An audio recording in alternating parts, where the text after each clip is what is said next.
Mikesel dans le 5 de départ pour le Portel. C'est la seule petite surprise côté nordiste. C'est le alley-oop avec la passe décisive. La première du soir pour Boris Dalot. Côté Choletais. Et ce soir, ça risque d'être encore plus difficile en l'absence de Dominique Artis. Attention à ce tir à 3 points qui rentre. Le tir à 3 points de Terry Allen. À l'intérieur pour Patton. Oh, qu'elle était approximative et osée cette passe de Boris Dalot. Perte de balle du capitaine et Ryan Mikesel qui sanctionne. A stoppé le basket pendant un an. Et là en revanche, Perry Ellis se fait déborder par Terry Allen.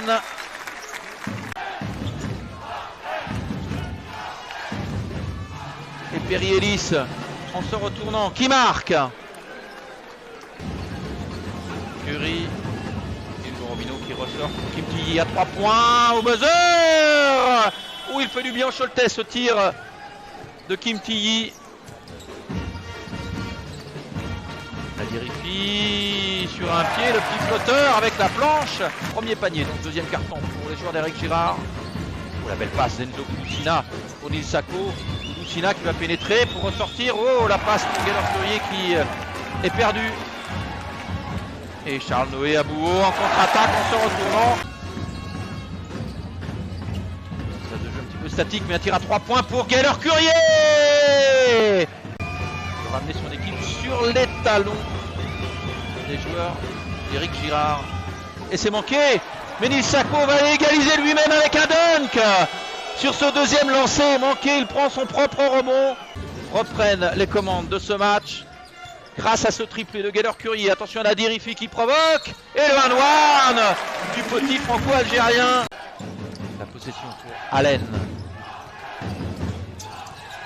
Perry Ellis. Et en reculant, Allen qui réussit à marquer. Et le Portel à nouveau devant et la perte de balle. Choletais qui profite à Ronald Curry avec un panier facile. Ryan Mikesel. À 3 points. Et c'est dedans pour le shooter américain. Largement à l'avantage des Portellois.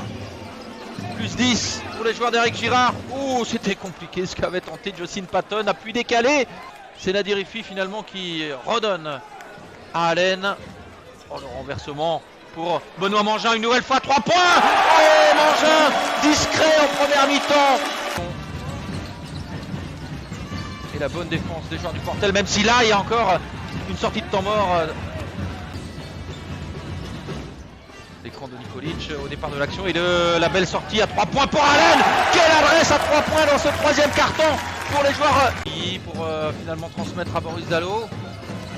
Et Boris Dalot qui va aller... Ah non, il n'est pas allé au bout et c'est bien joué. La passe décisive de Boris Dalot pour Nils Sako.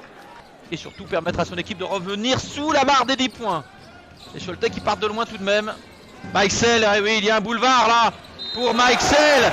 Et le retard en défense de Nils Sako qui a plu dès le début de cette deuxième mi-temps par les joueurs d'Eric Girard. Et là à l'intérieur, Nikolic qui va provoquer la faute, le 1-1 et Nils Sako qui écope.